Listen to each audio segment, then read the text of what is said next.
Albert. How are you, man? I'm Thank you good. so much for taking the time to chat with me. Oh, awesome. I'm good, James. Hope you're doing well as well. I'm doing great. I'm doing great. It's a beautiful morning here in Los Angeles.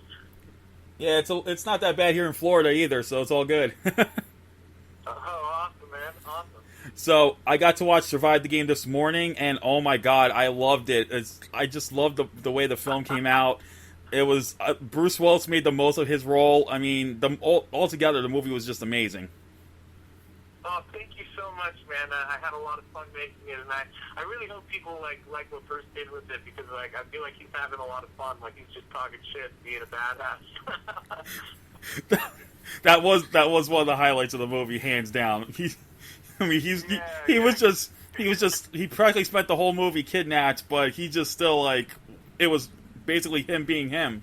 It was like perfect. Yeah, and I love how he keeps telling like the guys he's like I'm gonna kill you. I'm just gonna kill you. He's pretty funny. But yeah, we tried to make something that was fun, that was non-stop action. And we tried to have as much fun with it as possible. Like the movie's supposed to be fun. It's like, like a throwback to the 90s. It's like the action movies I grew up on, and it's supposed to be, fun. Like, don't take it too seriously. Just tune in, drop out, have a laugh. Yeah, exactly. It's a total popcorn flick, without a doubt. Yeah, for sure. It's like that Joel Silver throwback. You're supposed to laugh. You're supposed to have fun. It doesn't take itself too seriously, but it has non-stop action. Exactly. So my first question is, how did you get attached to the project in the first place? So I was really blessed that Tim Sullivan, met with me and thought I would be good for the movie. And then he introduced me to Randall Emmett and George Furla, and I spoke with them, and they believed in me and my thoughts on how to make the movie and my vision for it, and they hired me to do it, and I'm very grateful to Randall and George and Tim. I think they put a lot of trust in me in this, and hopefully I delivered for them what they wanted. I think you did, for sure. And even though Bruce Willis made the most of his role, I think the film really belonged to both Chad Michael Murray and Swen Temmel, because those guys really, they were like they remind me of so much of the buddy comedies. He's the badass cop, man. and he's the ex-military hermit who's in a way he's looking for redemption, but he doesn't know how to go about it. And what was it like with those two guys? Because I felt like they really carried the film. Oh, dude, I could not have asked for two nicer leads. Like, Sven is super nice, such a cool dude, and he's such a team player, and he's just totally all for it. It's like, oh, you want me to follow you on that hill? Well, let's go do that. Like, he's just like, he was just so with it. We got really into that whole Rambo sequence where he's going around killing people, and we just had a lot of fun with that. He's just so fun to work with, and Chad Michael Murray might be one of the nicest human beings I've ever met. He's such a family man, and his daughter and his wife Sarah are in the movie, Mm-hmm. they're in the car in the flashback, and I got to know Chad and his family very well, and not only is Chad an amazing actor and great person, but he elevates the project in so many ways because he really cares. He cares about the work, and he puts everything he has into it in order to make the movie as good as possible. And I'm very, very grateful that I had two people that really believed in the project and put their all into it. And it was no egos at all involved in this movie. We were all just trying to get results. That's awesome. That's amazing. And the one thing that really surprised me was I didn't even recognize Zach Ward until late in the movie as Mickey. I was like, because I'm waiting to see the redheads. I'm used to seeing his red hair, and then here he is, platinum blonde. I was just my mouth dropped. I'm like, that is not little Scott Farkas. Oh my god, Dude, Zach is such a chameleon, man. That guy is so good. I mean, I would say Zach is one of the most underrated actors in the world. Oh, definitely. He's my secret weapon. I mean, if you look at my career, I've worked with him 10 times at this point. Zach Ward is my ace in the hole.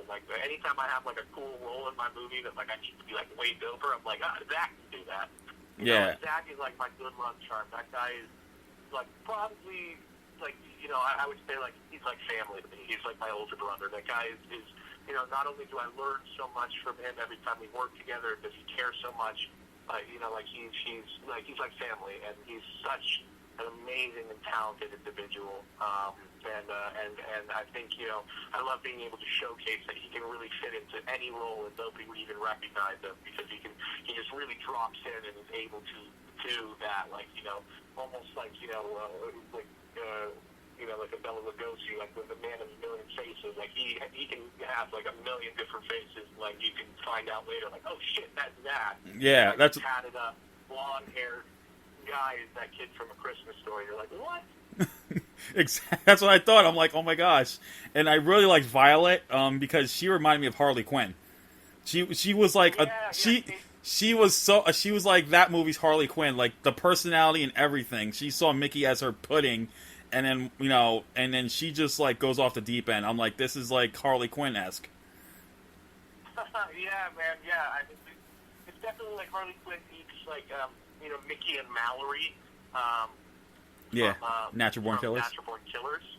Yeah, but it's I think it's we had a lot of fun with it, and Kate really went for it, and she was all for like hitting like the face tattoos. I mean, they're obviously not permanent, but she was all for that look and that feel for the character.